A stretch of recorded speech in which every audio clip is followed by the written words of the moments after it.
अक्सर अपने खुले विचार रखकर कभी कभी भाजपा के विरोध में बयान देने वाली एमपी की पूर्व मुख्यमंत्री उमा भारती का एक और बड़ा बयान सामने आया है, जहां उन्होंने कहा कि भगवान राम और हनुमान की भक्ति पर बीजेपी का कॉपीराइट नहीं है।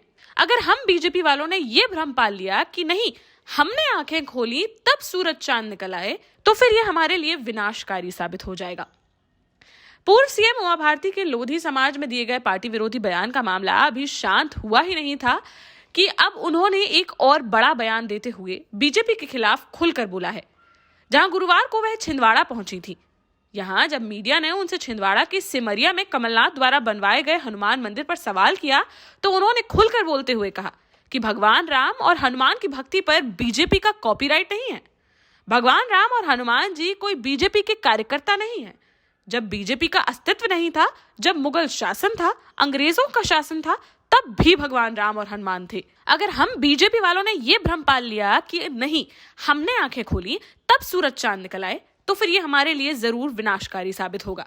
जो बात मैंने अभी कही ना कि जाति, समाज और कोई संप्रदाय या समुदाय किसी पार्टी का बंधक नहीं हो सकता। भगवान राम और हनुमान भी ये बीजेपी के कार्यकर्ता नहीं है।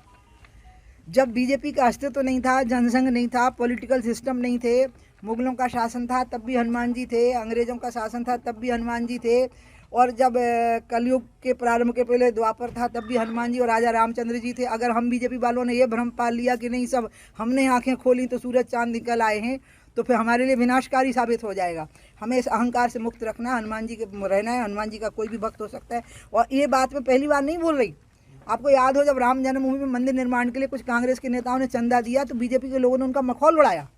तो मैंने तुरंत कहा कि खबरदार, जो राम भक्ति का मखौल उड़ाया किसी की, राम भक्ति पे आपने कोई कॉपीराइट नहीं कर लिया है अपना। राम का भक्त कोई भी हो सकता है, हनुमान का भक्त कोई भी हो सकता है, देशभक्त कोई भी हो सकता है। हम भी हैं, ये सत्य है, लेकिन दूसरा भी हो सकता है। वहीं उन्होंने भोपाल सांसद प्रज्ञा ठाकुर व पर्यटन मंत्री उषा ठाकुर के हथियार रखने के बयान का समर्थन करते हुए कहा कि शस्त्र रखना गलत नहीं है, बल्कि हिंसक भाव रखना गलत है।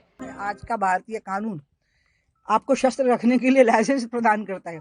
शस्त्र रखना गलत नहीं है, हिंसक भाव रखना गलत है। शस्त्र आपके हाथ में हो, लेकिन वो रक्षा के लिए हो, आत्मरक्षा के लिए या दूसरे की रक्षा के लिए।